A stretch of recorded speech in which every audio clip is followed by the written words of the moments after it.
Hello everyone, I hope you all are fine, and today we are once again here to begin our new topic of history, that is chapter 5 of history, the rise of the kingdom. So, rise of the kingdom, I think you must have studied about different things in the previous chapters. हमने इससे पहले बहुत सारी चीज़ें पढ़ी. हमने पढ़ा villages के बारे में, हमने पढ़ा हर्डर्स के बारे में, गैदरर्स के बारे में, फिर फार्मर्स के बारे में. अब फार्मर्स के बाद हमने क्लैंस एंड ट्राइब्स के बारे में पढ़ा कि ट्राइब्स बनने लगे. People started living at a particular place in big groups and they started having a master, a king, है ना, a king of those tribes, the person who could save them, the person who was the bravest person of the group, he used to become the king of the tribe. ये सब हमने पढ़ा. But now the question arises, how did people choose their king? कैसे लोग अपना राजा चुनते थे, कैसे फिर वो जो विलेजेस थे वो किंगडम्स में कन्वर्ट हुए, कैसे वो किंगडम्स फिर एक्सपैंड होते गए. सो इस चैप्टर में द राइज ऑफ किंगडम में हम वही सब चीज़ें पढ़ेंगे. क्या क्या ऐसे क्राइटेरियाज थे जिससे किंग की पोजीशन डिसाइड होती थी और किंगडम्स को वो कैसे कैप्चर करते थे, कैसे दूसरे किंगडम्स को अपने अंडर लेते थे. So these all things will study in this chapter. He means about kings and their kingdoms. So first, before we start the topic, I want to give you a short video related to this. I hope you will understand and you will enjoy.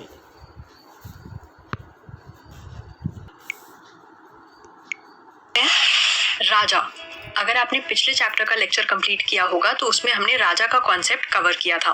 राजा वो leaders थे जिनको जन मतलब जो common people थे वो choose करते थे. लेकिन आज से 3000 ईयर्स पहले राजा को चूज करने का सिस्टम चेंज हो गया. अब लोग उनको राजा समझने लग गए जो पावरफुल थे और जो बड़े सैक्रिफाइसेस करने की हिम्मत रखते थे. ऐसा ही एक बड़ा सैक्रिफाइस जिसकी बहुत ज्यादा इंपॉर्टेंस थी वो था अश्वमेध यज्ञ या फिर द हॉर्स सैक्रिफाइस. अश्वमेध यज्ञ बहुत ही इंपॉर्टेंट है और एक बहुत ही इंटरेस्टिंग तरीके से किया जाता था. इसमें राजा अपने घोड़े को फ्रीली घूमने के लिए छोड़ देता था और राजा के सैनिक उस घोड़े की रखवाली करते थे. इसको एक एग्जाम्पल लेके करते हैं. अगर मैं राजा हूँ जो अश्वमेध यज्ञ परफॉर्म कर रही हूँ और आप भी राजा हैं और आपके किंगडम मेरे किंगडम के आसपास हैं, तो मैं अपना एक हॉर्स फ्रीली छोड़ दूंगी. मेरे जो सैनिक हैं वो उस हॉर्स की रखवाली करेंगे. अब वो हॉर्स आराम से घूमते घूमते आपके किंगडम में घुस आया. अब आपके पास दो ऑप्शन है. पहला, अगर आप हॉर्स को रोकते हैं इसका मतलब आप उस राजा को चैलेंज कर रहे हैं जिसने अश्वमेध यज्ञ परफॉर्म किया है. तो जिसने चैलेंज किया होता है और जो अश्वमेध यज्ञ परफॉर्म कर रहा होता है, दोनों को लड़ना होता है. उनमें से जो जीत जाता है दोनों किंगडम्स उसके हो जाते हैं.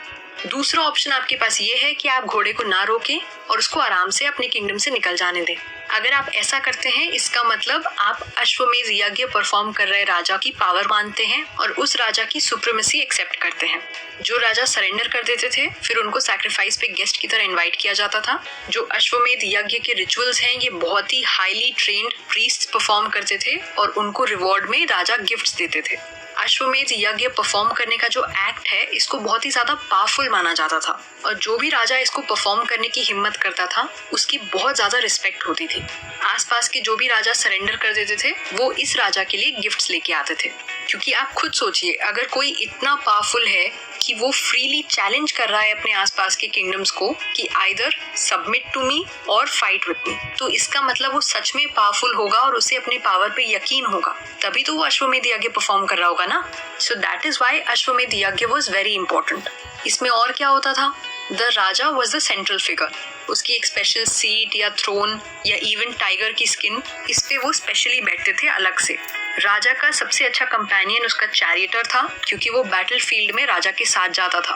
बैटलफील्ड में मतलब लड़ाई में राजा की लाइफ चैरियटर पे डिपेंड करती थी जो उनका चैरियट चलाता था. तो I hope you have understood a lot. आपको बहुत कुछ पता चला होगा कि कैसे किंग्स पावरफुल बनते थे, कैसे वो किंगडम्स को अपने अंडर कैप्चर करते थे। तो one way of capturing the other kingdom under their empire was the Ashwamedha yajna, जिसके बारे में अभी आपने जाना।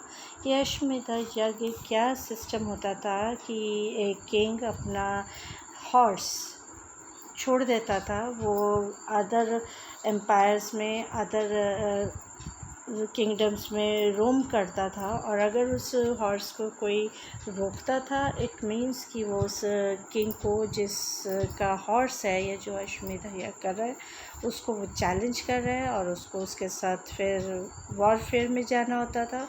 और अगर वो पीसफुली उस हॉर्स को अपने किंगडम से जाने देता था, इट मीन्स कि he had accepted the supremacy of the king who is performing this अश्वमेध यज्ञ। और इस तरह से इस अश्वमेध यज्ञ में वो जो किंग होता था वो गेस्ट की तरह इनवाइटेड होता था। The king who had accepted the supremacy of the अश्वमेध किंग, और इस तरह से उसको उस किंग के लिए गिफ्ट्स लेकर जाना पड़ता था, and he used to be as a guest there, and he had to bring some gifts for the king. And the king who organized, अब हम ज़रा बुक से लेंगे।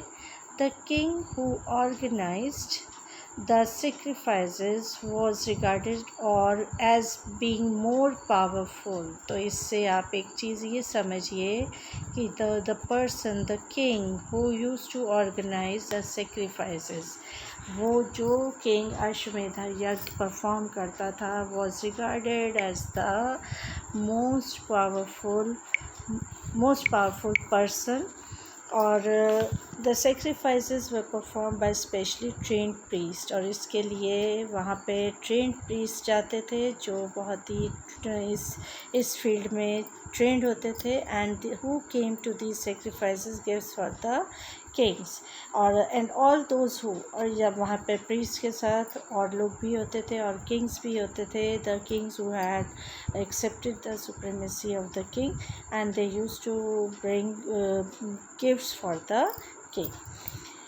Agriculture and formation of republics, अब ये तो हुआ किंग्स का, kings how they use to capture the kingdoms of other kings, how they use to expand their kingdoms. और कहीं ना कहीं ये एक ऐसा तरीका था अश्वमेध यज्ञ कि किंग्स अपनी सुप्रीमेसी को दिखा सकते थे, और अपनी सुप्रीमेसी को वो बिना वॉर किए अपने एम्पायर को एक्सपैंड कर सकते थे। Either the other kings had to accept the supremacy of the king, or they had to have a war with the king. So this way, these kings, they started expanding their empire. अब हम पढ़ेंगे agriculture and formation of republics. ये agriculture and formation of republics का क्या मतलब है? During this period two major changes occurred in agriculture। अब हम देखेंगे इसी टाइम पे एग्रीकल्चर में भी two major changes आए, जैसे कि the use of iron axes, क्योंकि अभी तक people were aware of different other metals but not about the iron।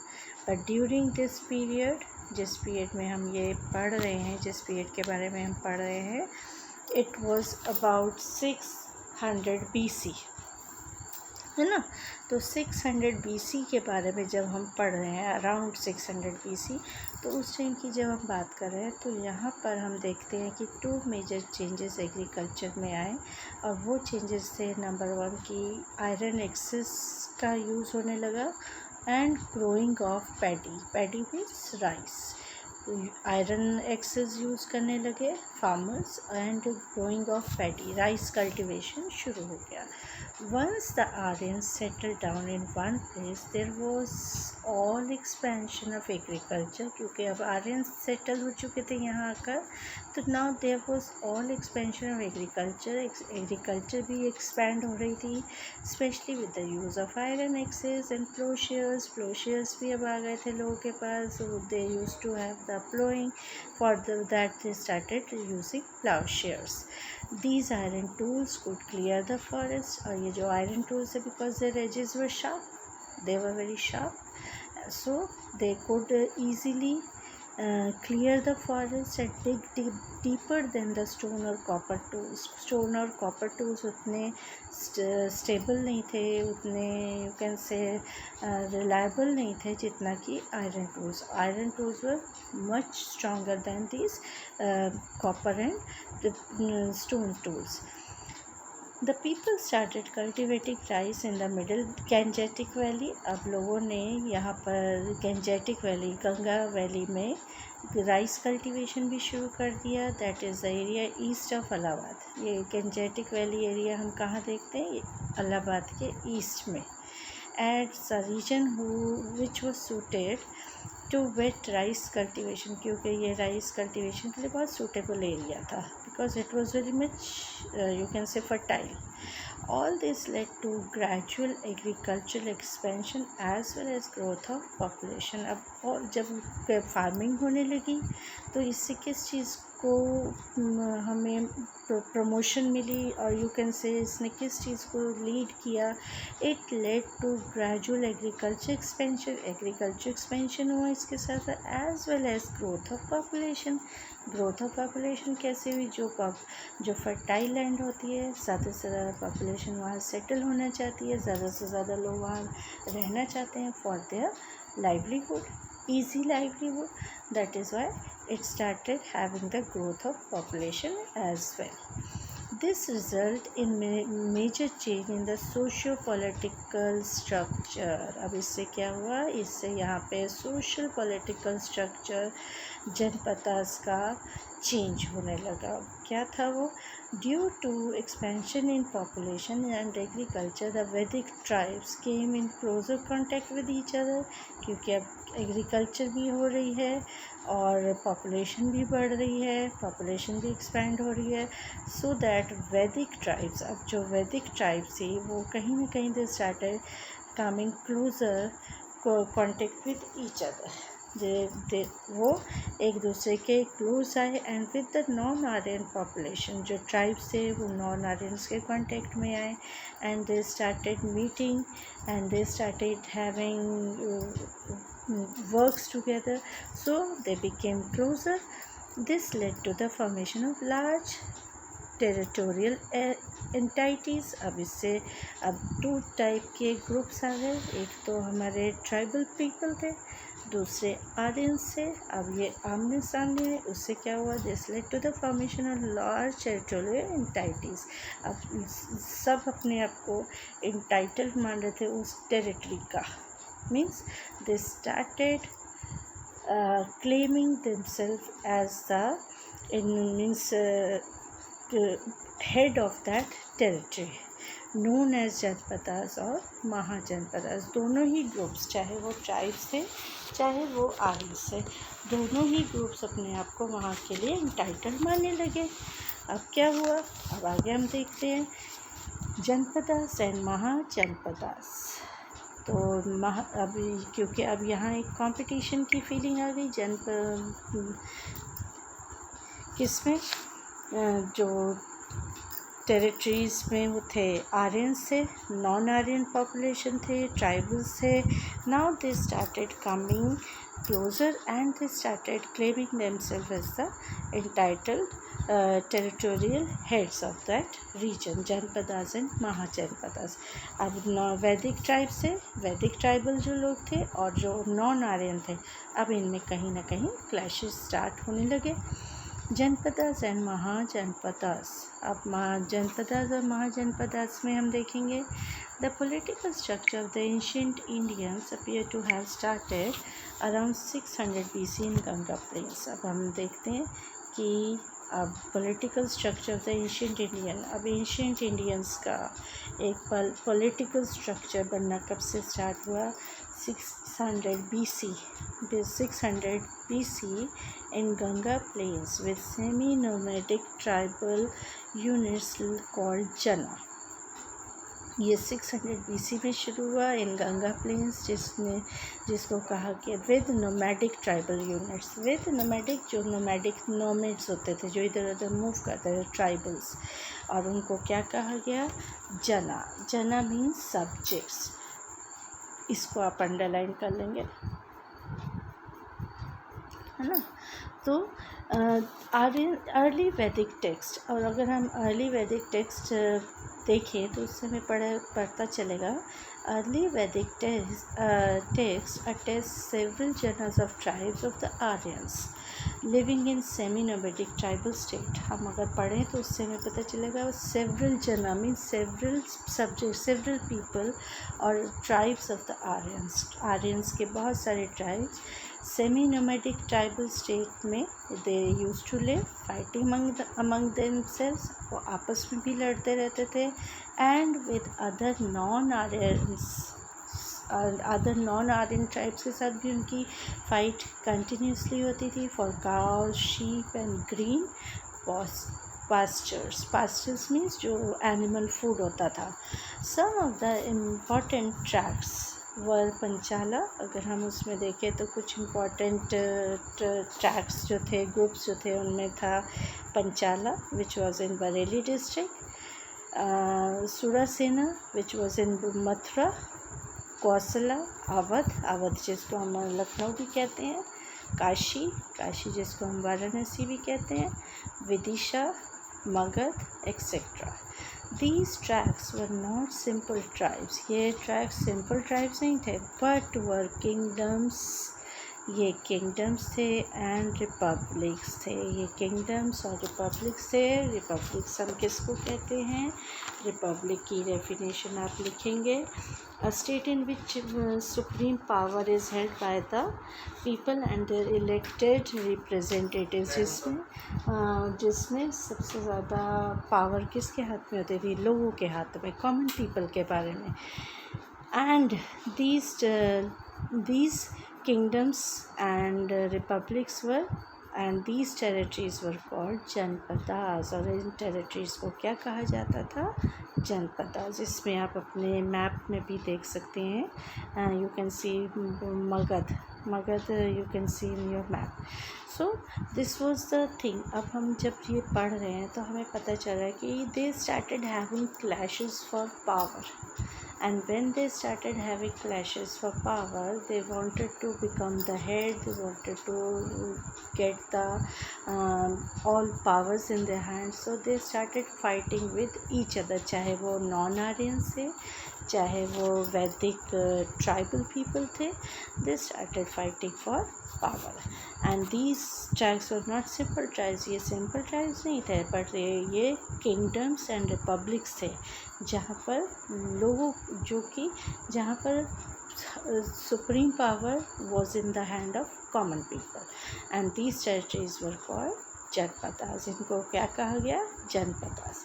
अब हम आगे चलते हैं। इन दीज रिपब्लिक्स, और इन रिपब्लिक्स में it was the Kshatriya family. Yes, now you underline. In republics में it was the Kshatriya families who own the land.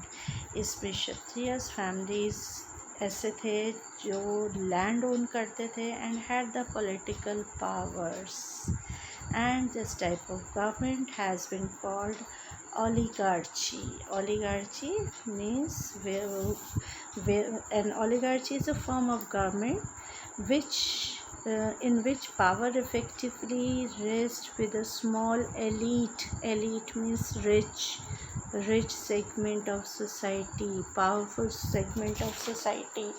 So ये एक oligarchy type की हम after some time in these republic it was the Kshatriyas family, और यहाँ पे Kshatriyas families थे जिनके पास लैंड होती थी और जिनके पास पॉलिटिकल पावर भी थी, और this type of government has been called oligarchy by some historians, जिसको कुछ historians ने oligarchy नेम दिया। After some time, some of these janapadas conquered the neighboring territories. अभी हमने पढ़ा कि ये conquer करने का तरीका था इनका. By hook or crook they wanted to own the land of other emperors. So after some time, some of these janapadas conquered the neighboring territories. इनमें से कुछ जनपदास ने दूसरी neighboring territories को conquer करना शुरू किया, जीतना शुरू करा. They set up mahajanapadas which was 16 in all. Underline करेंगे. अब उन्होंने क्या सेटअप किया? महाजनपदा, जिसका नंबर कितना था, कितने थे ये 16. they were 16 in number. These 16 mahajanapadas were, और ये 16 mahajanapadas continuously fighting with one another to capture each other's territory. ये एक दूसरे की टेरिटरी को कैप्चर करने के लिए है. All the time they used to be busy in fighting with each other for capturing their territory. As a result, अब इसका रिज़ल्ट क्या हुआ? जब इतने सारे महाजनपदास से 16 थे, सब आपस में लड़ते झगड़ते रहते थे, उसका रिज़ल्ट क्या हुआ? Only 4 mahajanapadas survived. और इतनी सारी बैटल्स, इतनी सारी फाइटिंग के बाद सिर्फ कितने रह गए? 4 महाजनपदास सर्वाइव. और इनमें से नंबर 1 थे मगध, नंबर 2 थे वत्स, नंबर 3 थे अवंती एंड नंबर 4 थे कौसला, जिससे हम पढ़ते हैं lord Rama is from Kosala territory, है ना. तो इस तरह से कौसला महाजनपदा से हमें पता है कि ये पता चल रहा है कि lord Rama was from Kosala Mahajanapada, है ना. तो अब इतने सारे 16 में से अब कितने रह गए? लास्ट में only 4 remain. 4 powerful Mahajanapada survived. अब आगे चलते हैं. But in a course of time Magadh emerged as the most powerful kingdom of this period. लेकिन अगर हम इन 4 महाजनपदास को भी देखें तो इन 4 महाजनपदास में से भी आगे चलकर after some time only Magad emerged as the most powerful kingdom of this period. Magadh ही सिर्फ एक पावरफुल किंगडम की तरह इमर्ज हुआ. Magadh formed one of the 16 mahajanapadas as or region in ancient India. Magadh ने आगे चलकर क्या किया? One of the 16 महाजनपदास इसने फॉर्म किया और regions in ancient India. The core of kingdom was the area of Bihar. जो इसका मेन एरिया था मगध का, it was core of Bihar, area of Bihar south of Gangas. Its first capital was Rajgriha. इसकी सबसे पहली capital कौन सी थी? राजगृह. ठीक है, राजगृह was the capital, है ना. फिर उसके बाद देन पाटलिपुत्र, जिसे हम मॉडर्न पटना के नाम से जानते हैं. Magadha expanded to include most of Bihar and Bengal. Magadha ने ज़्यादा से ज़्यादा एक्सपेंड किया एरिया, ज़्यादातर इसने बिहार एंड बंगाल में अपना एम्पायर एक्सपेंड किया with the conquest of Licchavi and Anga respectively. जिसमें लिच्छवी उसने मगध में कौन कौन से स्टेट्स तक अपना एक्सपेंड किया? बिहार एंड बंगाल. और उसके बाद उन्होंने Licchavi and Anga followed by much of eastern Uttar Pradesh. उसके बाद उसके साथ साथ उत्तर प्रदेश का भी ईस्टर्न पार्ट. ठीक है, अब हम पढ़ते हैं इम्पॉर्टेंट. यहाँ पे आपको डेफिनेशन दिख रही हैं ओलिगार्ची की. Oligarchy and oligarchy is a form of government in which power effectively rest in a small elite segment. जिसमें पावर किसके हाथ में होती है? एलीट सेगमेंट के हाथ में होती है. नॉट इन अ रिपब्लिक में क्या है? रिपब्लिक में power in the hands of people. But in oligarchy, it is only in a small elite segment of society, जिसमें रॉयल्स हैं, वेल्दी लोग हैं, रॉयल पीपल हैं, इंटेलेक्चुअल फैमिलीज हैं. ठीक है, तो ये आप डेफिनेशन अंडरलाइन करेंगे और नोट डाउन कर लेंगे. अब हम चलते हैं इम्पॉर्टेंट किंग्स ऑफ मगध. अगर हम इम्पॉर्टेंट किंग्स के बारे में पढ़ें तो आज हम इससे सबसे पहले हम लेंगे सबसे पहले थे Bimbisara. Bimbisar, he was from 547 to 495 BC. And Bimbisar was the first ruler of Magadh. Underline करेंगे, who was the first ruler of Magadh. He ruled for 52 years. इसमें हम देख रहे हैं कि he ruled for 52 years. अब हम पढ़ेंगे Ajatashatru. He was there for 495 to 462 BC. Ajatashatru was the son of Bimbisar. He ruled for about 32 years. He pursued a policy of expansion. हम इसको यहीं ख़त्म करेंगे. अजातशत्रु तक ही आज हम पढ़ेंगे. And I hope you have understood.